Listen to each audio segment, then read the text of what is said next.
की बात है।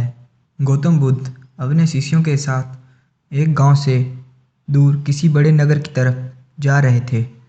गर्मी के दिन थे और रास्ता भी बहुत लंबा था। गौतम बुद्ध अपने शिष्यों सहित बहुत देर से चल रहे थे, जिस वजह से उन्हें बहुत प्यास लगती है। वहाँ से कुछ ही दूरी पर बरगद के वृक्ष की एक घनी छांव थी।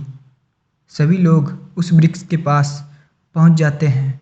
महात्मा बुद्ध अपने शिष्यों सहित वृक्ष की घनी छाया के नीचे विश्राम करने लगते हैं। बहुत देर से चलने की वजह से सभी का गला प्यास से सूख रहा था। यह बात बुद्ध जानते थे। बुद्ध ने अपने एक शिष्य को कहा, आप इस बरगद की छाया से 20 कदम दूर जाकर बरगद की 2 बार परिक्रमा करके वापस आओ। शिष्य वैसा ही करता है जैसा बुद्ध ने बताया। परिक्रमा के बाद जब शिष्य महात्मा बुद्ध के पास आया तो बुद्ध बोले कि क्या आपको किसी ठंडी हवा का अनुभव हुआ था? शिष्य बोला, हाँ महात्मा बुद्ध, उस उत्तर दिशा की तरफ से मुझे कुछ ठंडी हवा की अनुभव हुआ था। शिष्य की यह बात सुनकर महात्मा बुद्ध शिष्य से तुरंत बोले कि उसी दिशा में चले जाओ, जरूर वहाँ से कुछ ही दूरी पर एक तालाब अवश्य मिलेगा।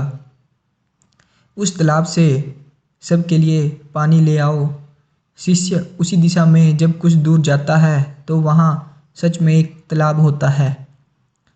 तालाब देख शिष्य बहुत प्रसन्न होता है और तालाब के निकट जाकर जैसे ही तालाब से पानी भरने वाला होता है, तभी शिष्य की नज़र वहाँ दूर तालाब में कपड़े धो रही कुछ स्त्रियों पर जाती है। यह देख शिष्य मन में सोचते हैं कि यह पानी तो गंदा हो गया है। लेकिन जब शिष्य ध्यान से तालाब के पानी को देखते हैं कि अभी भी तालाब का कुछ पानी साफ है, इतने में 2 बैल गाड़ी जोर से तालाब के किनारे से होते हुए निकल जाती है। बैलगाड़ी के पहिए तालाब की मिट्टी के ऊपर इतनी जोर से निकलते हैं कि तालाब के नीचे बैठी हुई सारी मिट्टी तालाब के ऊपर आ जाती है, जिस वजह से तालाब का बचा हुआ पानी भी गंदा हो जाता है। यह देख शिष्य बिना पानी लिए क्रोध में महात्मा बुद्ध के पास वापस चला जाता है। शिष्य बड़ी ही निराशा भाव से महात्मा बुद्ध को सब बताता है। शिष्य की बातें सुन सभी शिष्य बोलते हैं कि हमें तुरंत यहाँ से निकलना चाहिए, किसी दूसरी जगह पानी की खोज करनी चाहिए, वरना प्यास के मारे जान निकल जाएगी। इधर महात्मा बुद्ध सभी को शांत होने के लिए कहते हैं और बोलते हैं कि धीरज रखो, कुछ देर यहीं बैठो, उचित समय आने का संयम बनाए रखो। सभी महात्मा बुद्ध की बात सुनकर शांत हो जाते हैं और वहीं बैठ जाते हैं। कुछ समय बीत जाने के बाद बुद्ध फिर से अपने शिष्य को उसी तालाब से पानी लाने के लिए कहते हैं। शिष्य बिना कोई सवाल किए उसी तालाब से पानी लेने के लिए फिर से चला जाता है। तालाब की हालत देख शिष्य को यकीन नहीं होता, तालाब का पानी पूरी तरह से साफ होता है। यह देख शिष्य बहुत खुश होता है और पानी भर कर महात्मा बुद्ध के पास जाता है। सभी पानी पीकर अपनी प्यास बुझाते हैं, लेकिन अभी भी सबके मन में ये एक सवाल था कि आखिर यह चमत्कार हुआ कैसे? तालाब का सब पानी तो गंदा था। उन्हें लगा कि जरूर ये बुद्ध की शक्ति है। इनमें एक शिष्य ने यह सवाल महात्मा बुद्ध से पूछ ही लिया कि यह चमत्कार आपने कैसे किया? शिष्य का जवाब देते हुए महात्मा बुद्ध बोले कि यह कोई चमत्कार नहीं, यह आपके सब्र का फल है। यह फल है आपके सब्र बनाए रखते हुए उचित समय के इंतजार का।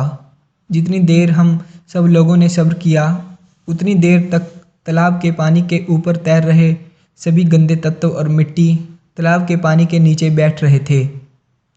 फिर कुछ देर बाद शिष्य जब वहाँ तालाब के पास पहुँचा, तब तक सब दूषित कण नीचे बैठ चुके थे, जिस वजह से तालाब का पानी पहले की तरह साफ हो चुका था तथा तालाब साफ दिखाई दे रहा था।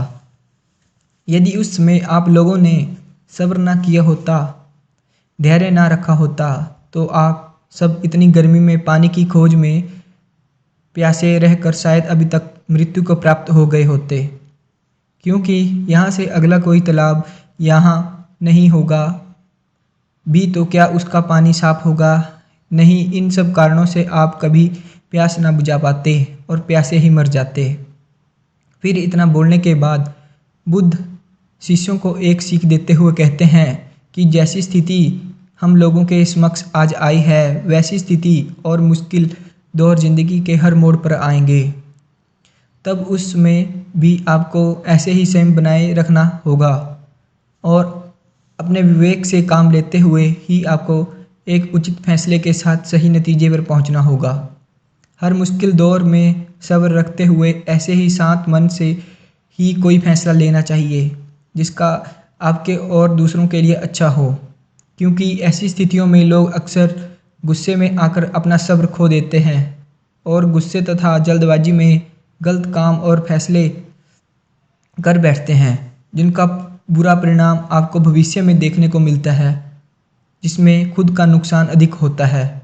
कुछ परिस्थितियां जीवन में ऐसी होती हैं जहां हमें सब्र बनाए रखने हुए उचित समय का इंतजार करना होता है, लेकिन लोग अक्सर यहीं पर अपना सब्र खो देते हैं और उचित समय आने का इंतजार नहीं करते, जिस वजह से उनको आगे चलकर दुख और मुश्किलों का सामना करना पड़ता है।